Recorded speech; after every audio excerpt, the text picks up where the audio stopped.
Let's talk about how we are going to diagnose a patient with multiple myeloma. The important tests or the major tests which we have are the ones which the same which we talked about in the previous lectures, in the introductory lecture on the plasma cell disorders, in which in the diagnosis section we talked about at great lengths the various tests. The important ones to diagnose the M protein are the SPEP or the serum protein electrophoresis. Afterwards, we perform a urine protein electrophoresis to find out the M proteins in the serum and the urine. And along with that, we do an immunofixation to find out the type of antibody which is being produced. Once we have gone through that process and we have found a monoclonal proliferation or an M spike at the electrophoresis, then we do the confirmatory test or the diagnostic test, which is the bone marrow biopsy, and look for the plasma cell percentage in the bone marrow.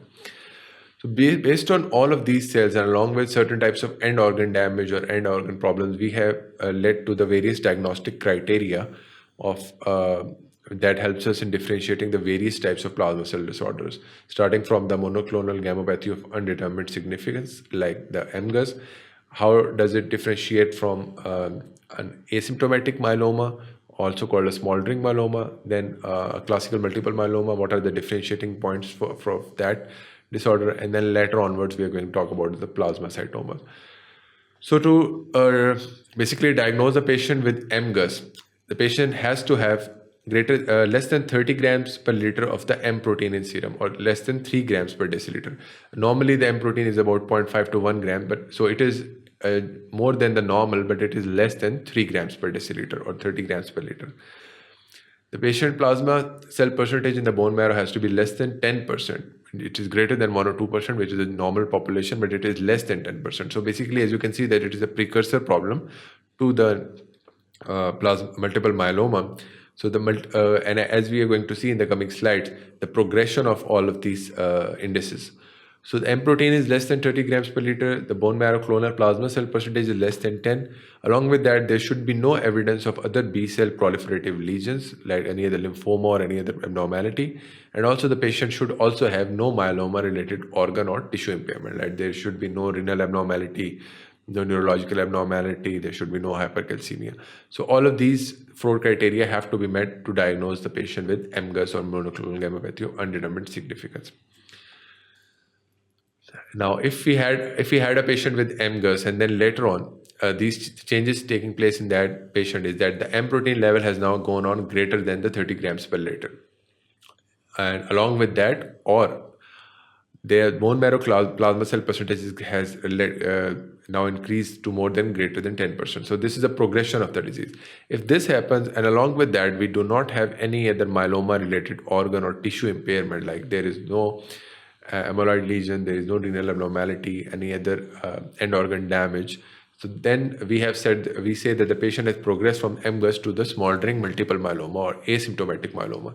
It is a type of multiple myeloma which does not present with any symptoms. The only abnormality here is the M protein level in the urine is increased, and also the bone marrow clonal plasma cell proliferation is now in the multiple myeloma range. So it can also be said to be a pre-neoplastic place or a pre-neoplastic diagnosis as the asymptomatic myeloma. We do not need to treat these patients. What we need to do is closely monitor these patients over a period of months or years so that whether they have started to develop any myeloma-related lesion, so that then they can be categorized as multiple myeloma patients. And once they are in the multiple myeloma range, then we start treating them based on their symptomatology. So this asymptomatic myeloma is the second presentation. Now, if we have a patient who has the M protein in the serum or the urine, which is greater than 30 grams, and also has a bone marrow plasma or the clonal plasma cell region greater than 10%, and along with that, they have a myeloma-related organ or tissue impairment. Now, along with the other features, we also have an organ damage, like we also have hypercalcemia, or we have neurological abnormalities or renal abnormalities, hematological abnormalities. Then we classify that patient as a symptomatic multiple myeloma or a classical case of multiple myeloma. So as you can see that it is this disease is a progression. Starting from MGUS can move to asymptomatic myeloma. In a lot of patients, it will stop at that stage. But in 1 to 2% of the patients yearly, the MGUS can transform into multiple myeloma.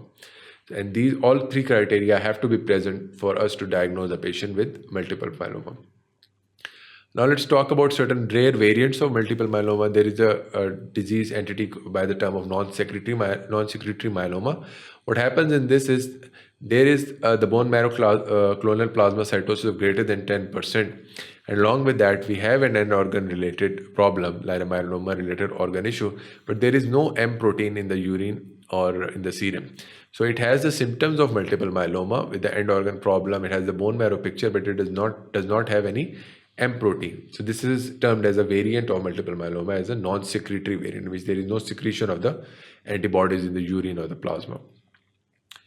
And we also have a solitary lesion type of multiple myeloma, in which there is a solitary plasmacytoma of the bone.